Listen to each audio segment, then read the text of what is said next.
Well, hello and welcome. I'm Sue Johnson with the Soul Factor Coaching, and I'm your host for this conference.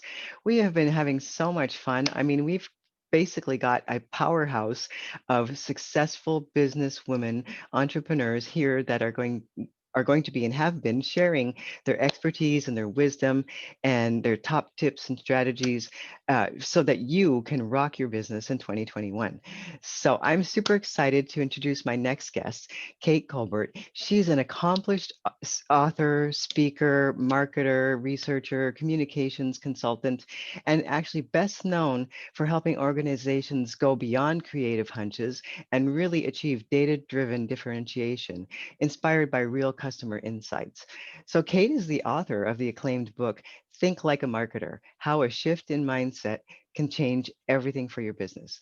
So it debuted in the top 1% of all business marketing books on Amazon and is now available in multiple formats and languages. As if that wasn't enough, Kate is one of the world's authorities on gathering and interpreting customer insights. Kate has led marketing initiatives for big brands, small brands, everything in between, domestic and international. She's worked with top 50 research universities and progressive private colleges, law schools, law firms, med schools, and many, many more. So we are super excited to have you here today, Kate. Welcome. Thank you. Thank you so much for having me. I am I We chatted earlier, and again, you just have so much to share with our audience today. As you know, we're really doing this conference in support of women entrepreneurs, and specifically those who are in the earlier stages of their business, like the 1 to 3 to 5 years and such. So I want to just jump right in. Just let's go ahead and start with your book. Talk about apropos for the woman entrepreneur. Goodness. Yeah. So when I wrote Think Like a Marketer, I was thinking about kind of a broad audience of business leaders and business owners who might have an area of expertise in something other than marketing. So maybe they run a law firm, maybe they own a coaching practice, maybe they have a restaurant that has the best biscuits and gravies in town. Um, Mm. and so maybe they weren't thinking about marketing when they built their business. And they might not be thinking about marketing on a day-to-day business basis, but marketing, having the mindset to think like a marketer, to really be a filter for your decision making, is vital. What happened for me is that I've been working with organizations, Fortune 500 companies, et cetera, across the years. And what happens over and over again is that clients say to me, you've changed the way I think, and changing the way that I think helps me make better business decisions. And that's giving us a competitive advantage in our marketplace, or it's helping us create sustainable, profitable growth. And when I realized that that mindset shift was really a gift, it's more than the marketing project or the individual consulting work that we do, but that mindset shift was changing people's companies and careers and even their lives. I thought that's something I want to be able to give to the entire world, not just to the clients I serve. And so I sat down and wrote Think Like a Marketer, and the rest is kind of history. Wow. And that's so powerful. You bring up a very good point, is that oftentimes, not only entrepreneurs, but just I think women in general, we kind of overlook our gifts or kind of don't really think of it as a gift, if that makes more sense. So this is so inspiring to hear you basically, you're hearing it. You didn't hear it once, you heard it again and again. Sometimes we have to be tapped on the shoulder and then we go, oh, wait a minute. I'm really good at this, and this is helping. This change and shift of perspective and mindset is really helping, and it's very valuable to all of the entrepreneurs. So that's basically the emphasis of why you wrote that book, and how amazing is that, right? Because basically Yeah. we get I'm ahead of myself here, but because I kind of got that sneak peek, but we get a really good glimpse into how to change the mindset and Yeah. what to look for, right? Tell Yeah. me a little about that. That's super exciting. Yeah, so the mindset is essentially sort of five principles that I walk. My book is very, very story based.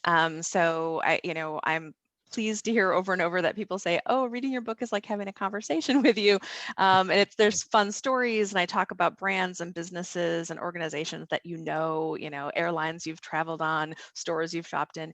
Um, and small businesses that might look like yours. And what, essentially what I developed were these 5 principles that I have found, if you adhere to them, will improve the results for your company and will also make your job a lot less stressful. And I think sometimes being a CEO and a founder and an owner is an incredibly stressful place to find yourself. And it can be very, very lonely at the top, especially if your business is small and you don't have a C-suite of peers to be able to bouncing ideas off. It can get incredibly lonely. And so um, my book and the principles really are a safe place for you to be able to sort of bounce off that. So let me just sort of give you the 5 principles, because that may sort of guide our conversation a little bit. So it's pretty simple. So principle number 1 is communicate for connection and meaning, not just to transact sales. And communicating with your stakeholders is a really key part of running a successful business. Principle number 2 is live and die by your customer insights. Probably not a surprising one to hear from me, because I really, really love market research. But if you are making decisions on a day-to-day business based on creative hunches or how you've always wanted to do it or what you think your customers want, but not based on the truth of what your customers are really thinking, you're going to run your business into the ground really quickly. And the most important time really to be getting these insights from your customer base or your sort of look-alike audiences, the customers you wish you could serve, during those first 2 or 3 years of business is when you should be doing your most work to get customer intelligence, but you should really continue that along the way. Principle number 3 is market in a way that is strategy religious and tactic agnostic. And this has nothing to do with how you pray or where you go to church, if at all. It's about understanding, once you understand what the strategy for your business is and what your marketing strategy is, making sure that you say yes and no to all the right things in alignment with that strategy, but being open-minded about how you get there. So tactic agnostic. So it's about not falling in love with the tactics, but falling in love with your strategy, so that when the new hot thing comes up, so it's a new kind of app, it's a new kind of whatever comes after Instagram, that you don't rush to get yourself invested in that tactic thinking it matters if that tactic doesn't serve your strategy, and vice versa. Also understanding that there may be some tactics available to you, whether it's creating cool video content for your customer or client base, that you might not be comfortable with. Maybe you don't love to be on camera. Maybe you're not interested in learning about SEO or, paid search advertising. But if those tactics and tools serve the strategy that serves your customers, then you need to be flexible and learn how to do that. Principle number 4 is create cultures and processes that align to your brand. So think about companies like Southwest, where their employees are allowed to be really flexible and playful, and they're all required to help clean up the plane, to turn it over really quickly. Their brand really is about good old-fashioned civility. And you see that in everything about the way that you do business with them. So be thinking, when you're building your culture internally, even the things you don't think that your stakeholders see externally, be making decisions that align to your brand. So if you have a really sort of fun, quirky external brand, bring that fun and that quirk into everything that you do. If you have a brand that's all about making things really easy for the customer, sort of Amazon one-clickified, people can buy things really quickly, or you've got their customer credit cards stored, then make sure that there's nothing about your processes in terms of when people call you for tech support or what have you. Make sure that's not fussy, because that doesn't fit your brand. And think like a marketer. Principle number 5 is do everything in service of the sort of virtuous cycle of creating value for your stakeholders and capturing value back for yourself, and making sure you keep that in balance. So typically, we have to keep an eye on this on a day-to-day basis almost as business owners. So it's very, very easy to be out of balance in one half. In fact, I've got coasters here that I send out to all of my clients, a little circle: think like a marketer, create value, capture value. If you are creating lots of value, so maybe you write amazing blog posts and you've got a cool newsletter, your store, if you have a retail place or a restaurant, you're constantly giving out samples or you're doing cool events and you're creating tons and tons of value for the market, but you're not getting people to pay you often enough, or getting enough people to pay you, or getting them to pay the right price tags, you're out of sync in terms of that capture of value back to the bottom line. The bigger danger that I see more often with small business owners is people are so focused on the call to action in their marketing. And so it's like, buy now, click now, like us now, do this, right? It's all call to action, um, without creating enough value first for the customer. And eventually, if you seem sort of desperate and salesy in that way, the customers are going to turn their back and walk away. So you have to find that perfect balance between creating value for them and capturing value back for you. When you do that, you're never too generous or too greedy. Mm. Wow. So I don't almost even know where to start because those five principles just like are so rock solid, really. And I mean, even if we just talk about your brand, right? The through line that I'm hearing here is be authentic, know who you are, and from there, determine what strategies. I love that way you said Yeah, that. Be, yeah. it, Strategy religious. strategy, rigorous, and then tactic agnostic. That really defines it very well, in my opinion, is because once you know who you are, and then you use that, you are your brand basically. And whatever you're doing plus, it's you plus coaching, it's you plus author, it's you plus marketing, whatever that service Yeah. product is. So it's so important, and we can't overstate it, that it all starts with you, and then your brand Mhm. has to line up. It's that alignment Yeah. is okay for your brand and for your service. What is your preferred strategies? And then also, again, to step back for a second, like you were saying, if you're not comfortable on video, okay, well, then maybe that's not your preferred one. Maybe you would opt for a podcast, or maybe blogging, or, other Right. modalities instead. And, do the occasional video because, as you were saying, if it's going to help you get your message out and create value and then capture value back, then that's something we would have to consider, correct? And it's about being generous, right? So, what a lot of people have learned as I've sort of been on book tour and what have you, and I talk a lot about, I used to use very little video. I wasn't speaking at conferences. I wasn't really sort of out there a whole lot because I was uncomfortable, Mm, because I was extremely overweight, and I'm still sort of working to get to that goal weight. And so I was making very selfish decisions I didn't want to make myself uncomfortable so that I wasn't putting myself out there. And if you put your mind on service, whatever it is, right? So you're a chef and you run a great restaurant, you're a consultant and you provide really great um, advice to people, you're a doctor, you're a great cardiologist. If you are so focused on, oh no, is my white coat wrinkled in the doctor's office? Or, oh my gosh, I have a little bit of a stutter. I'm afraid to do the kind of law that takes me into the courtroom. If you're so focused on what people think about you, and you don't have your mind on service, you can't possibly give people the best of you. You can't possibly share your talent. So find people who make you more comfortable with the things that you're afraid of. So whether it's a video producer who you just trust implicitly to sit down, somebody like you who I feel comfortable having a conversation with, so that those fears or sort of those old stories in your head about mm, not being good enough don't get in the way of you providing for your customer. Because at the end of the day, you made a really important point about that our brand is ours, and we should want to build these sort of rock solid brands, and rock the new year. I loved your comment about that earlier. um, but we also have to be really flexible and understand that it doesn't matter how cool our brand is, how awesome we are, how consistent our messaging is. If the marketplace needs something differently from us, than what we're providing right now, we have nothing. And the pandemic has proven that. So if you built a business that worked for a certain marketplace in a certain moment of time, and then the world fell off its axis as it did with the coronavirus pandemic, you have to be willing to make big changes to mm. provide solutions to your customers. Absolutely. And you captured that so very well. Thank you.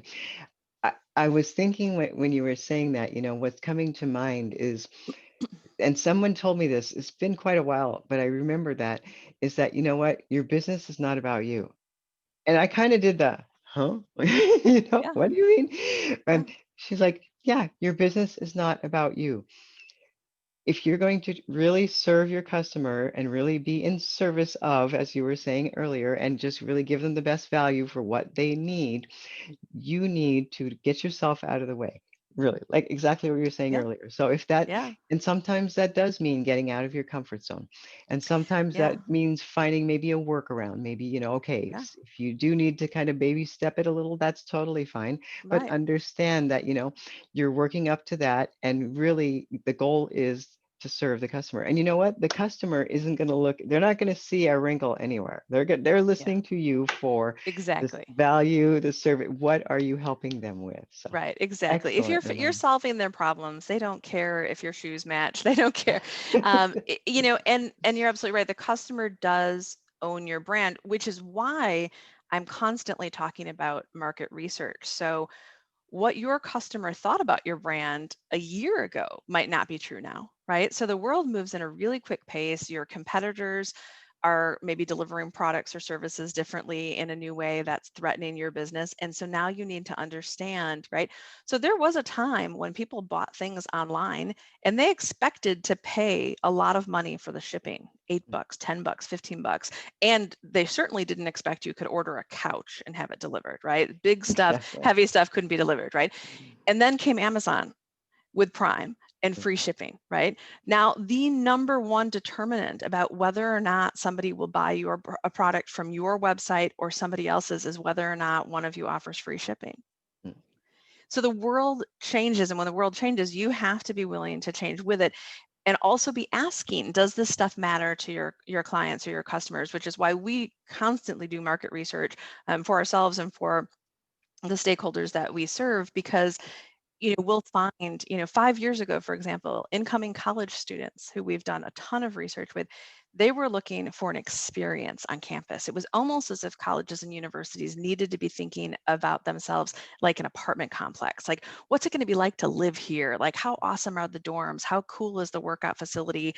Do they have, vegan and gluten-free options in the cafeteria? That was very, very, very important 5 years ago.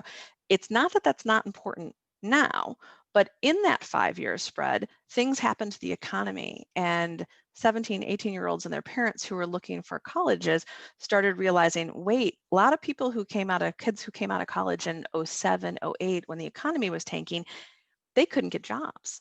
And so now they're saying, yeah, that's nice, but I'm looking for results. I want to know what percentage of students who major in what I'm majoring in at your college get a job in their field within 6 months of graduating. So they're looking for career results. They changed the way they shopped. We wouldn't know this if we didn't do research, if we didn't ask. So be thinking about what you can ask your customers or your would-be customers so that you can be making smart decisions. That is paramount right there. Always ask the customer. And that leads right back to your constant market research.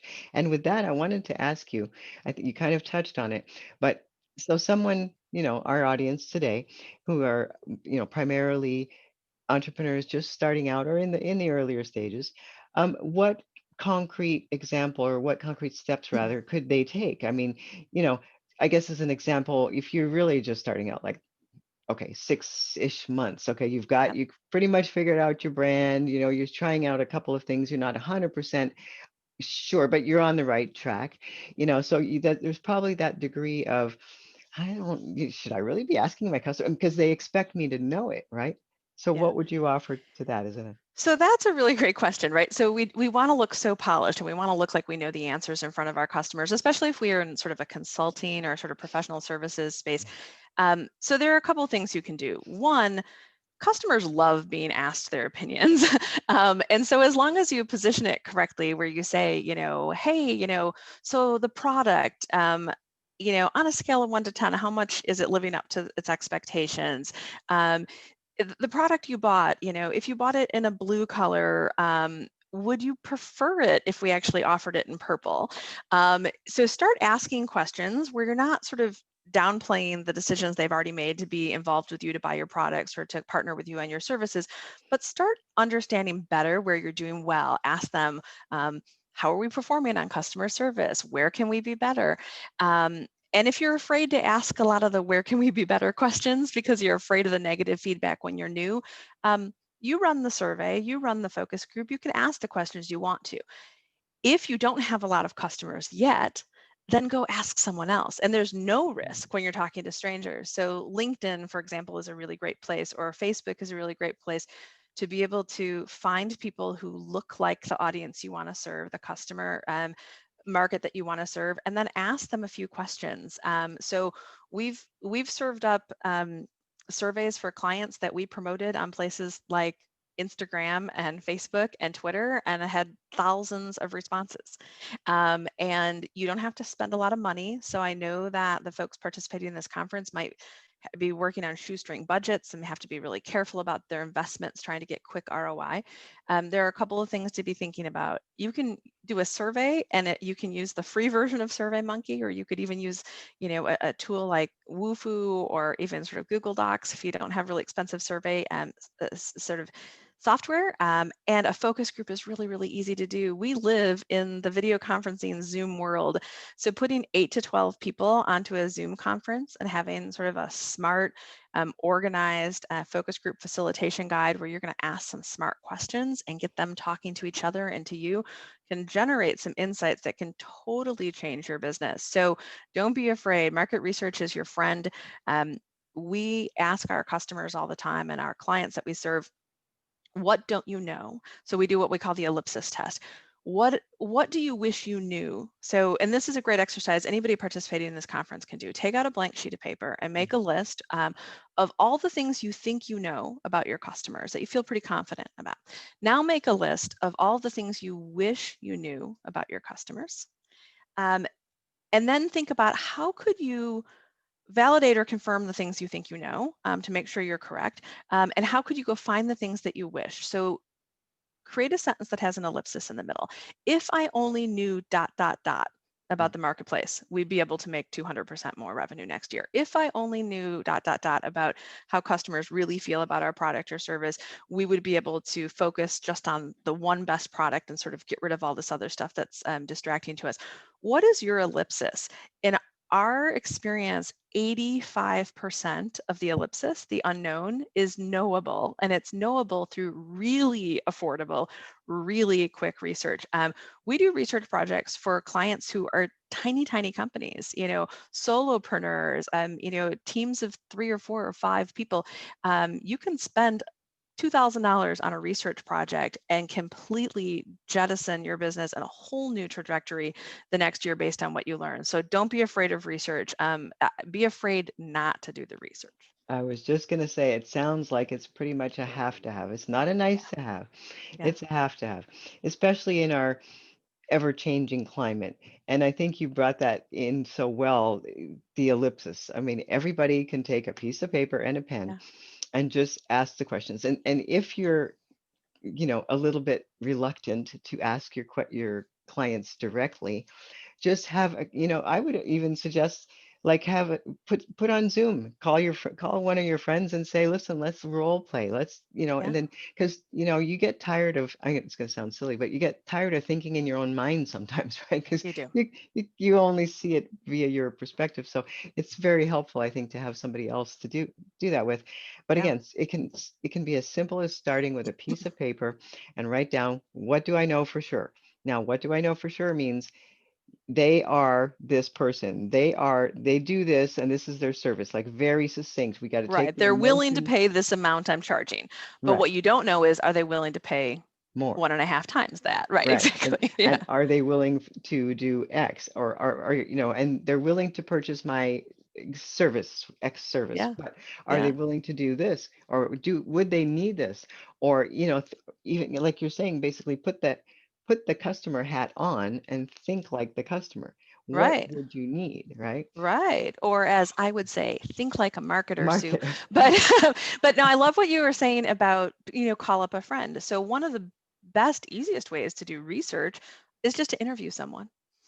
Pick up the phone and call someone and say, hey, I run an executive coaching practice, and I know you're not one of my coaching clients, but you're a good friend of mine who I've known for years. Can I bounce some ideas off of you? And tell them about the packages you do. Tell them about the programs you offer, the value you add. Ask them, what would you expect to pay for that? You That might be is really surprised. gold. So one of the things I think that women, so interestingly, and I could talk about this all day, um, women entrepreneurs have distinct strengths over their male counterparts and some distinct challenges, sort of based on sort of how we're raised in terms of gender. But one of the things that I think women do historically badly is charge what they're worth. And we feel guilty when we increase our fees or our product price tags, et cetera.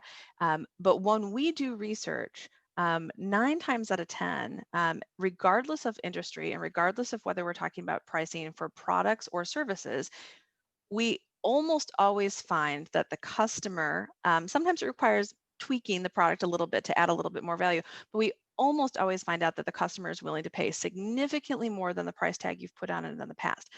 Now, customers who you've trained to only pay $5 for this widget or $500 for this, professional service, are going to always want to get it for that price. And that, and you can grandfather old customers in, find a way to give them that great pricing or sort of slowly titrate your prices up.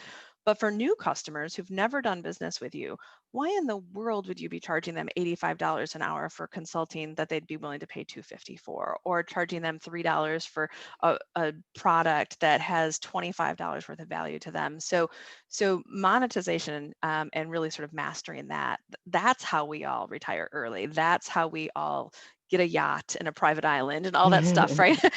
Is figuring out the monetization. And again, it comes back to that capturing enough value that's in balance with the value that you created for them. Wow, that was epic right there. You captured into, a few little, like 3 paragraphs, basically, everything that we as entrepreneurs, specifically women entrepreneurs, don't do a good job of, and why, to your point, really how we're raised, and we always want, I don't know, check my DNA. There's probably people pleaser in there. There's probably, okay, but we want to be helpful, especially for my friends who are more of the spiritual Yes. nature or healing. It's like there's something in their mind that says like it's bad or wrong to charge for this because you're supposed to want to help. Well, yes, you do want to help, but back to what you just said, not only the perceived value, but the value, the actual Yeah. value. And sometimes it's a little bit, it's not as black and white, where you purchase this product and this it does XYZ for you, therefore that provides the results, back to your analogy about the colleges and universities, Yeah. right? Sometimes it's a little bit more of an intrinsical value or something that you can't quite put a value or a number to rather. Yeah. However, when is that something that the person's not buying the aspirin, right? They have a headache. They want to get rid of it. Right. People, I forget the statistic exactly, but people will pay large sums of money to get out of pain. Yes. Those same people will not pay as much money to go toward pleasure.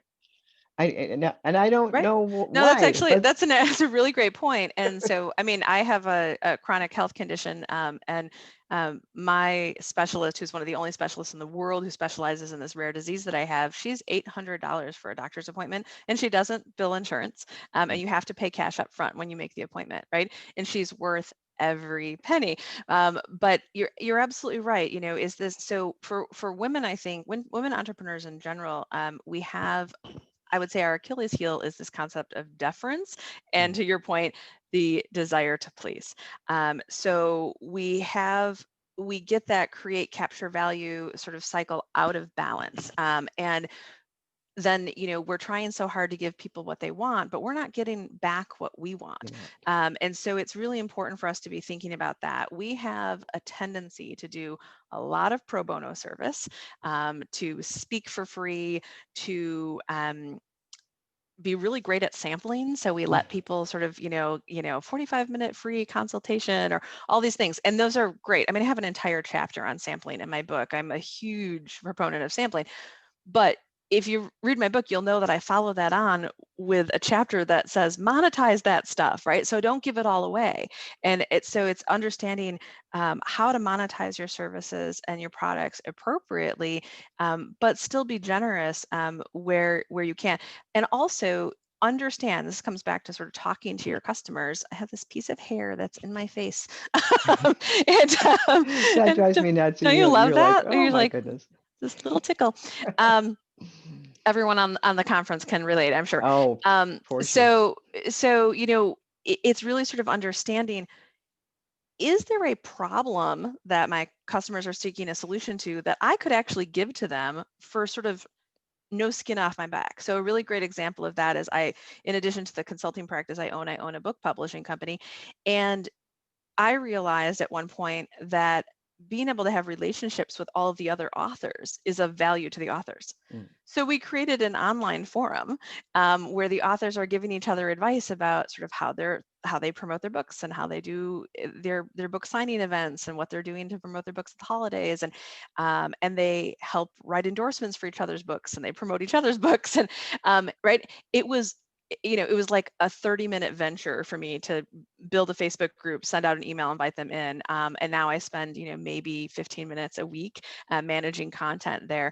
And it's hugely valuable to them. And it's the kind of thing that has allowed us to sort of inch our prices for our services up, because that is just one of those added value items of working with us. So be thinking about, what can you give your customers, whether it's a physical product that you can stuff in the envelope and add to the thing they already purchased, or it's something that you can do in addition to the services that you're providing. But you probably have something that is nothing to you. Like you think, oh, that's no big deal, but it's a big deal to your customers. And right now, um, sort of post-pandemic, mid-pandemic, the customers are needing something different. So um, that is a whole thing unto itself. But there are some things that I think that entrepreneurs right now really ought to be thinking about in terms of how to pandemic-proof their business. Absolutely. And I just want to round that out with the fact that you touched on something extremely important. The other thing that we women, us women, do really well is community and support. And it is paramount that if you're not already in a community, a supportive community, as Kate is explaining about that, like a Facebook group, but you have to find your tribe. Yeah, Find your tribe of like-minded women who are doing something similar, or, in maybe not exactly your business, but similar as in like-minded, and that can add value to what you're doing and vice versa. So you're creating that win-win situation. And yeah. just that's invaluable, really, when you think It about it, right? is. And I think a lot of new entrepreneurs are afraid to sort of let their competitors sort of see their secret sauce. So a lot of newer entrepreneurs are less likely sometimes to be in collaboration or conversation with their direct competitors. And I would say that was a mistake I made early on. In my career, my businesses are 18 years old at this point, and I used to sort of think of the competition as sort of out there. Like I didn't talk to them, I didn't have relationships. Well, now, name a CEO of one of our top competitors. I have personal relationships. We go out for lunch. They came incredibly in handy to me, mid 2020 when I contracted COVID and got very sick, and so we actually gave half of our business to our competitors. And I called them and said, "Can I count on you to take care of my clients?" And so, but what's interesting is that it's really about, and I can only imagine you talk a lot about this in your coaching work, is that I think it's important for everyone, regardless of gender or regardless of industry or what you do, but especially for women, to really operate from a place of abundance, to believe that there is enough work for all of us. Like, don't be afraid to talk to your competitors about your secret sauce and sort of how you run your business differently, because you may learn something interesting from them that helps you be sharper and serve your stakeholders better. There's enough business out there for all of us. There's plenty of people who need what you offer, and figuring out how to offer it distinctly is important. And can you be not just different but meaningfully different. But yeah, keep your competitors close. I have found that's actually been an incredible value to me as a business owner. See, I love that. Again, what you're saying, or what I'm hearing rather, is by keeping your competitors close, it really comes right back to for me anyway, is that your customers are attracted to you because of you for Yeah, what you offer. Notice what I right. said, because of you for what you offer. Therefore, if we Yeah. think like that, there is no competition. And sometimes for what you don't offer. So a really great exercise, if you're working on your brand story, or trying to figure out sort of what is the story we tell to the marketplace, um, think about, what are the things you don't do. Are you an advertising agency that doesn't charge retainers?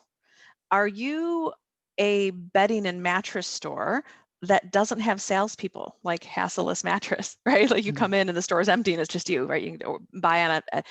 What is it you don't do? Sometimes the most meaningful difference in a marketplace can be what a company chooses not to do. Mhm. And so be thinking about that and then market about that. So we actually did a whole video about what we don't do. We don't hold you hostage. So in our marketing business, we don't keep any of your intellectual property. We don't prevent you from producing your own audiobook later if you don't want to work with us when you do that. We don't. Make yourself a list of all the things you don't do, and ask yourself, is that meaningful difference? And if customers or would-be customers understood that about us, would they be flocking to us? And sometimes the answer is yes. So be thinking about what you don't do. Wow. Just when you think you've pretty much thought through all of the things, you get blown away with what you don't do. I love that one. I mean, my Yeah. mind is all spinning around because you're right, though. It's so, so important. Why, I mean, just think about how we operate in businesses that we work with and or choose to get into, engage with in our lives. What is it that we like? Like you mentioned Southwest earlier. I love Yeah. Southwest for various reasons because I was Yeah. a road warrior for close to 10 years. When you know cities by airport code, Yeah. Yeah. you travel too much. But what I love about Southwest is they make it simple and easy. And when they say it's simple and easy, they really mean it. So that's Yeah. an excellent, Absolutely. excellent Absolutely. example. I Though love it. I'm a huge Southwest fan, but I've had to like back off my love for Southwest because Mike Barger, co-founder of JetBlue Airways, is one of our clients. So we love JetBlue these days too. So, Equivocally, right? equivocally. Well, actually, and it's interesting that those are sort of the airlines that have basically said we're breaking the mold. We're going to run airlines differently than the way Yes. the other big old sort of legacy airlines have run them. And the things they don't do, we don't assign seats. That's something Southwest doesn't do. We don't charge for bags. Mm, Everybody charges for bags, right? So Southwest is a great example of sort of what they don't do. mm, JetBlue is really great about if they see sort of weather, started coming and they think that might have to cancel a flight, they're calling you in advance to say, would you like to change the date you fly out based yeah. on this, right? So they're very customer service focused.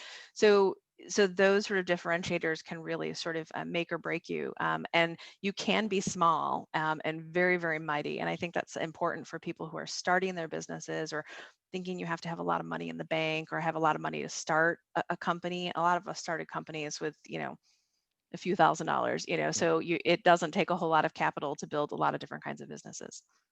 That is a great point. And with that, I would like to ask you, as an example, if I was an entrepreneur just starting out, because that's obviously our theme today, what would you, I guess, what would be your top tips there is in starting your business? What's kind of like the 3 to 5 must have, must do, to get out of to get out of the gate successfully?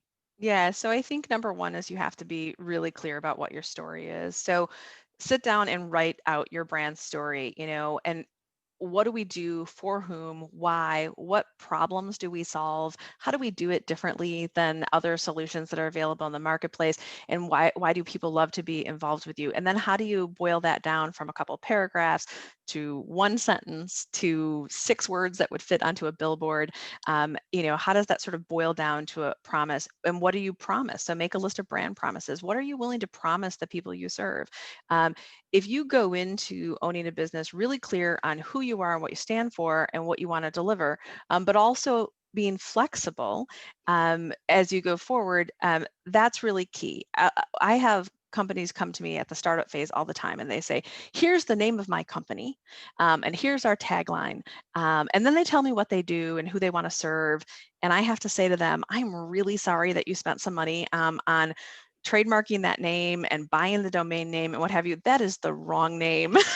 I would say the number one thing we do when we work with startup companies is we almost always rename their businesses. So people always have this like, oh, I wanted to name it after my dog or my nephew. It's like, that means nothing. So again, your business and your It's brand not live in the about you. minds of your customers, not about you. Is it possible to have a quirky name, or a confusing name? So Google, Yahoo, GlaxoSmithKline, right? PricewaterhouseCoopers. Yes, but it's incredibly expensive to market a brand that doesn't mean anything to people when they hear the name of it. So if you want to be able to operate quickly and on a shoestring, you need to be really clear about what you're doing. You need to understand what the problem is and sort of where that Mm. pain is, or people buy on two things, right? Pain or aspiration, and sometimes both. So you talked about the aspirin sort of example.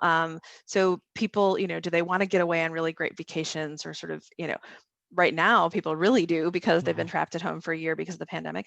So figure out what is it that people want and how do you fulfill that.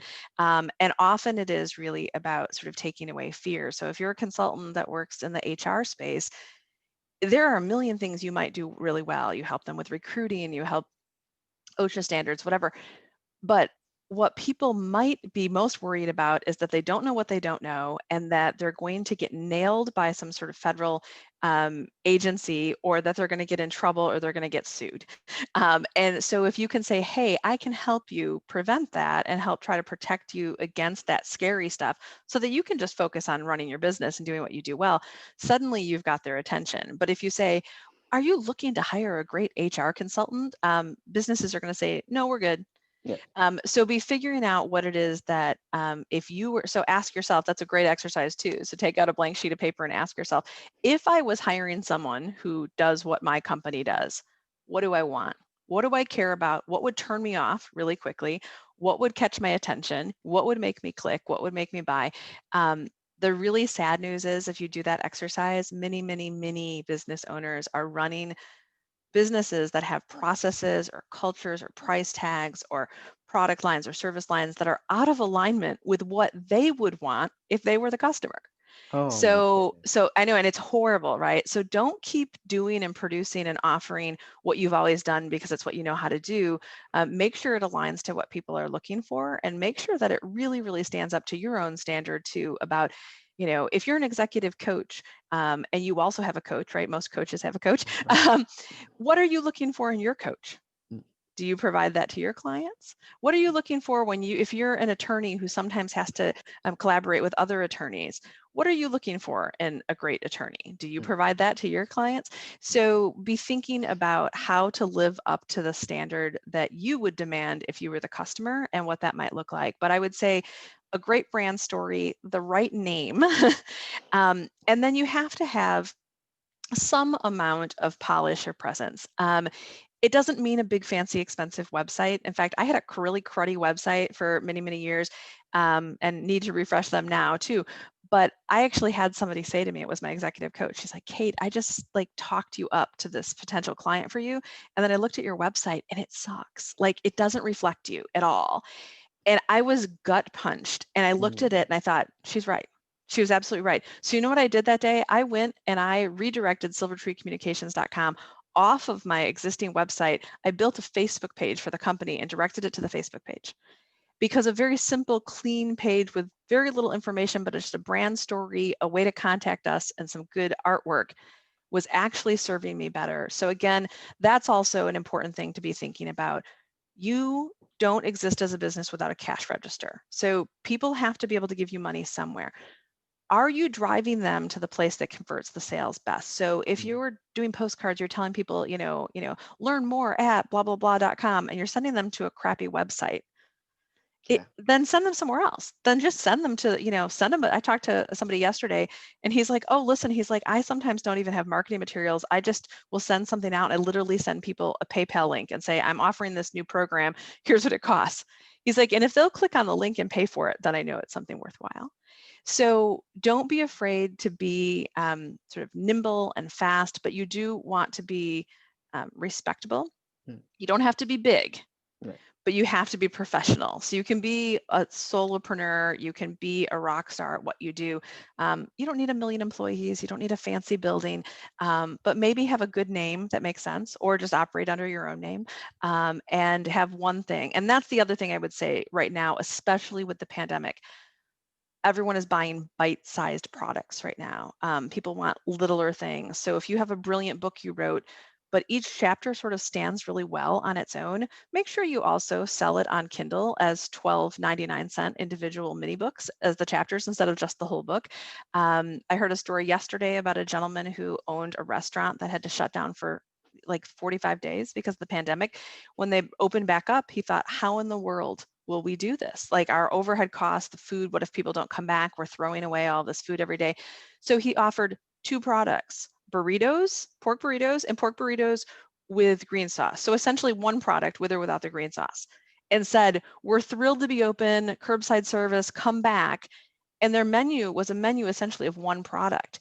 And they've been making money hand over fist. So don't feel like you have to be all things to the people that you serve. Offer them one really great product, one really great service, and find a way to do it in kind of a bite-sized, easy, one-clickifyable way. Make it really, really easy to do business with you, and you will be successful. Wow. I mean, I don't know about you fellow ladies watching today, but that was amazing right there. That really what I heard right there is, again, you don't have to be big. You can be a solopreneur. Just do one thing really well, and then also find ways to make like to vary the way you do the one thing. Offer it in a different way or offer it in bite-sized chunks, so instead of like the full book, just like mini chapters that stand on, or for say coaches and service people who have processes, well, okay, you can totally fix a business or, kick off a book promotion or something with all of these 12 steps. Okay, well, not everybody needs 12 steps. Not everybody has Right? time for 12 steps, but they will buy the step that is going to work for them. So, Yeah. I mean, that's just ingenuity right there. I love that. I love that. Right. There's a lot of money. Don't leave it on the table. I used to I never do love that. small consulting, right?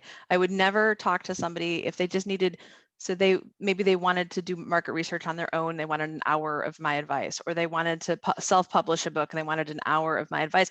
And I used to not do that. Think, well, like I don't do that.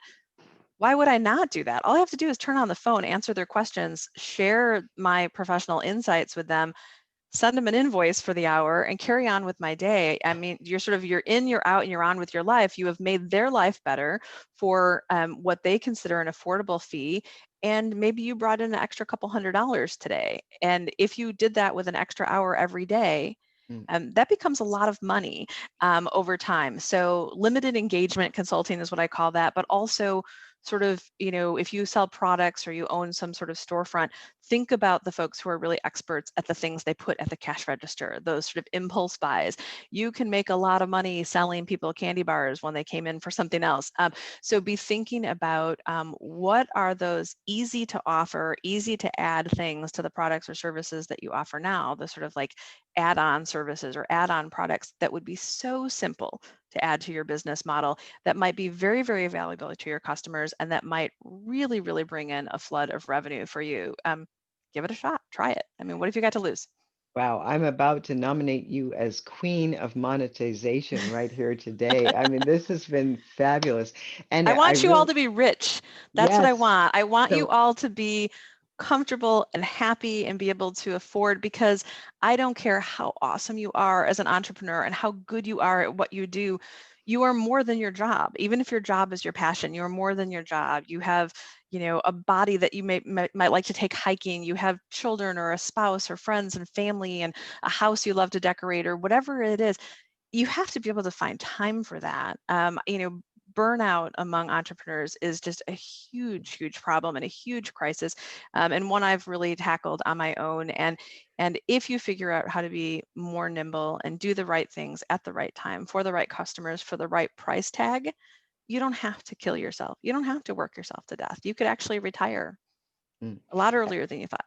And enjoy your life, which again is the theme of this conference. And you've Yeah. brought so many the takeaways. I couldn't even name them all, but they were all super.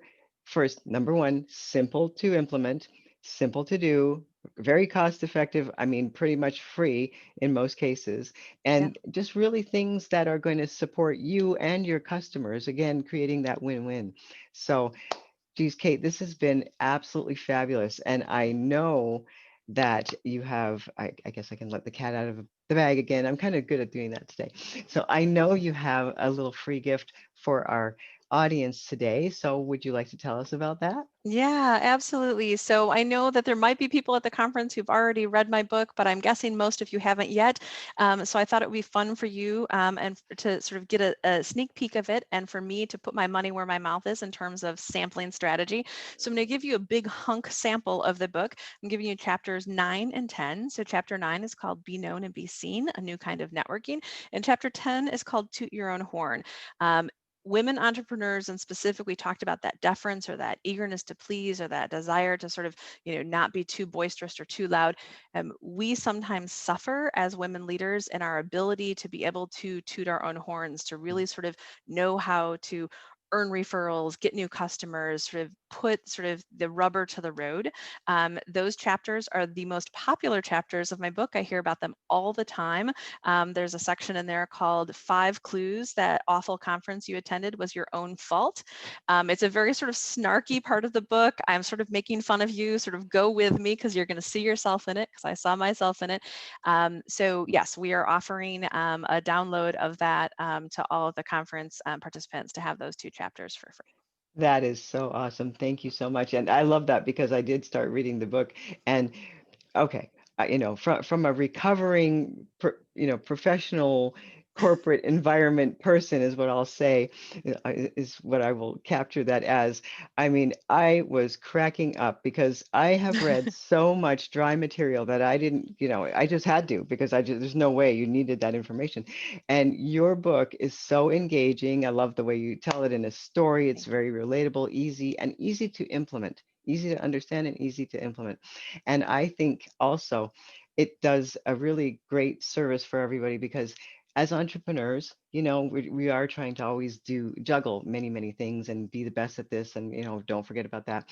And so it's very refreshing to read Kate's book because it's like sitting across the table from, a good friend who's telling you, okay, this does not work, but this really does work. And here's how you do it. So I think that was so, so, so generous of you, Kate. Really appreciate that.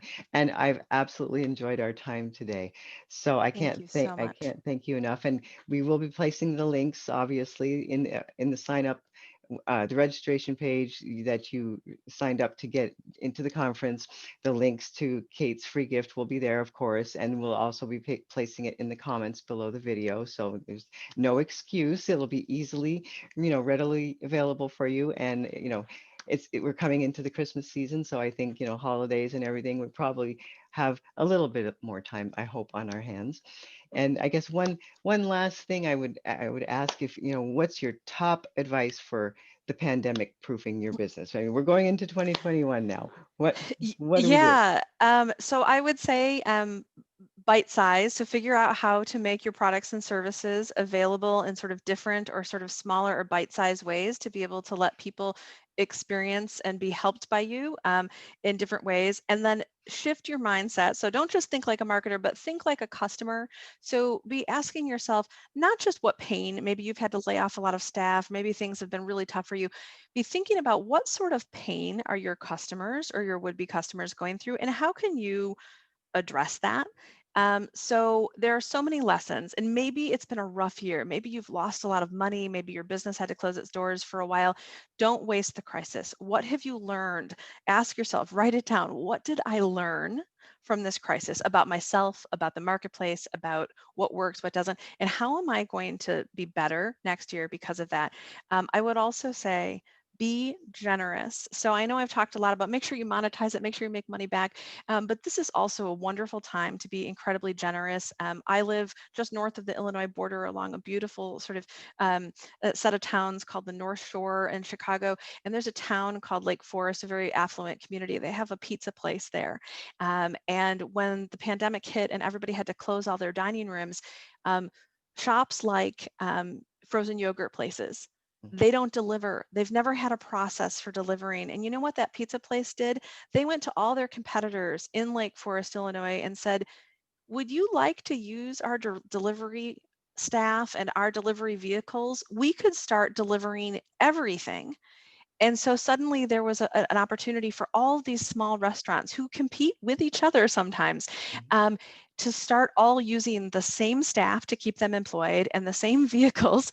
So you could get your frozen yogurt in a pizza car, and they were able to keep other businesses afloat. So again, know your competitors, be generous, figure out what do you have that you can share, and how can you figure out how to continue to serve your customers. Also be sure to be thanking them, because people are in a tough place right now. If they continue to um, buy your products or services, make sure they understand how much that you appreciate them. But and remember too that the 5 principles of thinking like a marketer are timeless. I had no idea the pandemic was on the horizon when I wrote the book. I think the book is actually more relevant now than it was even 2 years ago when I wrote it. So you can do this. You can do it on a shoestring. You are going to make it through this, um, but you might have to be a little bit more nimble than you thought, and have to be a little bit more focused, be a little bit more strategy religious. But you're going to get through this, and you're going to rock it. So just be you, and listen to your customers.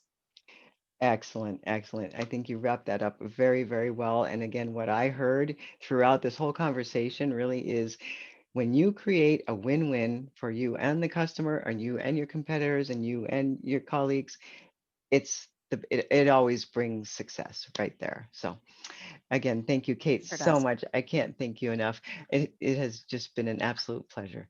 Thank you so much. Thank you. Have a good day.